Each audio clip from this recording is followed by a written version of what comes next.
Welcome, chess family. We're looking at queen versus knight. Queen king versus king knight. Now, there are some rules that we will want to stick with. There are 6. The first one is cut off ranks one by one.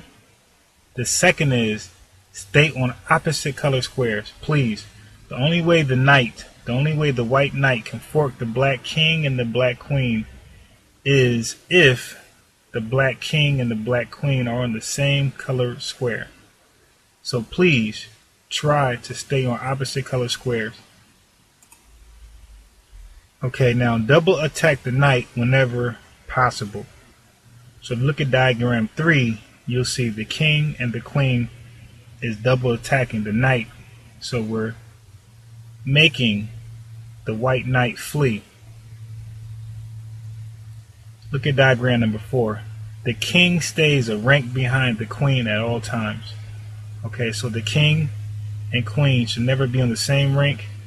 And if the king and queen are some ranks in between each other, then you want to move the king one rank behind the queen. Okay, then we have diagonal opposition. As long as your king has diagonal opposition with the knight cannot check the king. So if we can, we want to always make sure the king is at diagonal opposition with the knight. And last but not least, check the opposing king and attack the knight. So look at diagram number 6. The king is being checked and the knight is being attacked simultaneously. So the king must leave the rank but stick close to the knight. You don't want to leave the knight unprotected.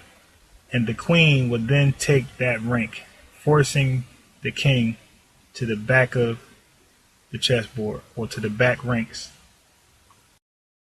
Okay, so keep in mind what we're trying to do here. We're trying to cut off the ranks one by one, pinning the white king to the 8th rank where we can checkmate him. So first we cut off the 4th rank. Now the white knight checked our king. This is fine. We must oppose the knight on a diagonal. This is called immediate opposition. From this position, the white knight can no longer check us. And once it moves, we want to double attack the king and knight. This is how we force the king off the 5th rank. Because if the king moves anywhere else besides e6, we take the knight. So the king must move to e6 to protect the knight. Now it left the 5th rank, so what do? We take the 5th rank. Now, notice that our king and the knight, the white knight, are already opposing each other on a diagonal. So from this position, we want to advance our king. We want to double attack the white knight, forcing it to move again. Now, as you can see, it saved itself. It had to move, and it checked our king. So the positions become reoccurring. So what do we do from this position? Our king is checked, and we no longer want to be checked again by the white knight. What do? We oppose the knight on a diagonal. This is called immediate opposition. Keep that in mind. So now the knight flees. What do we want to do from this position? We want to attack the king and the knight simultaneously, so we give it a check. Okay, so now remember, the king must move to e7. If it makes any other move, the white knight is hanging and we capture it for free. So the white king gave up the 6th rank. What do? We take it.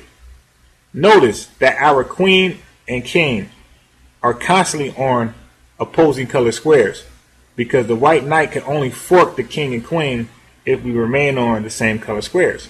So it's important that we try to, as much as possible, be on opposite color squares with the king and queen. So there we go. We cannot be forked here. It gives a check. That's fine. No need to panic. What do we do here? We oppose the knight on a diagonal. Keep that in mind.